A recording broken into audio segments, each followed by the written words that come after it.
Hi folks, I'm Craig Taylor, and as always a huge thank you for joining me here on my YouTube channel, the Bushcraft Padawan.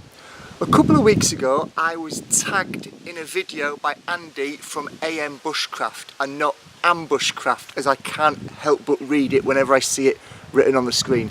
Andy tagged me in a video. For those of you that are not aware, a tagging video is where you answer some questions, usually about a focused subject, and then you nominate or tag 3 other people to do the same, and it kind of spreads like that. And Andy nominated me a few weeks ago. And I've held off on recording that video, not because I don't like these tagging videos, not because I don't like Andy. I think he's doing some really good work. I held off because of what the subject was about. It was about knives.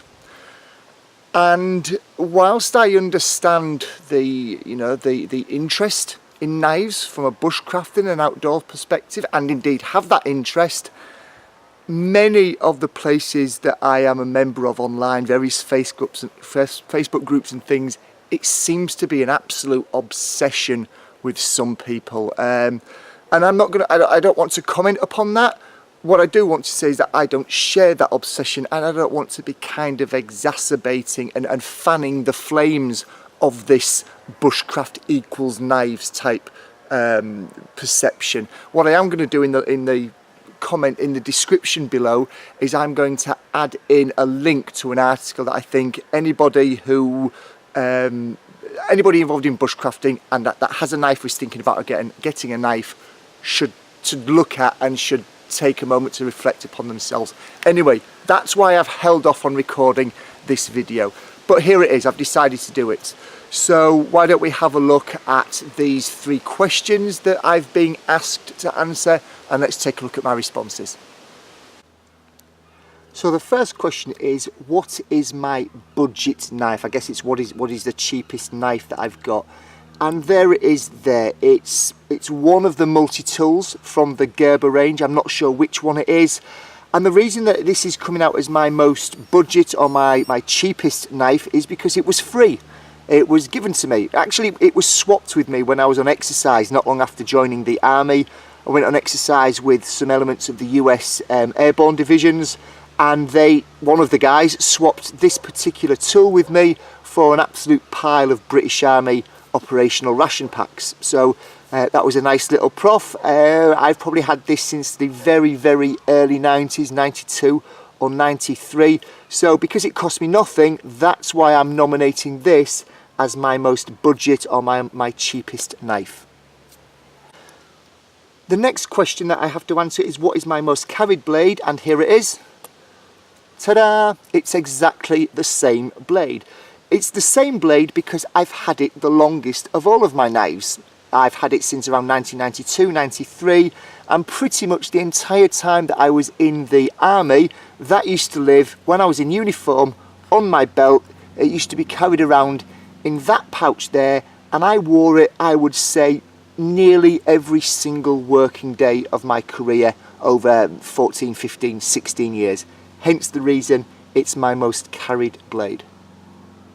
The next question that I have to answer is, what is my most recently purchased blade? And actually the answer is twofold, because I bought both of these at exactly the same time as one another, because I'm interested in getting into some wood carving, starting off with just some very simple wooden spoons.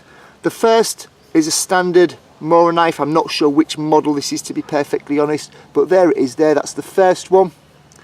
And the second one, which was purchased at exactly the same time, is a Robin Wood blade here with a curved edge, and that allows me to scoop inside the bowl of the spoon and around the rim of the spoon to be able to create that natural bowl that all spoons must have, otherwise they're just a stick. So that's those are my most recently purchased blades.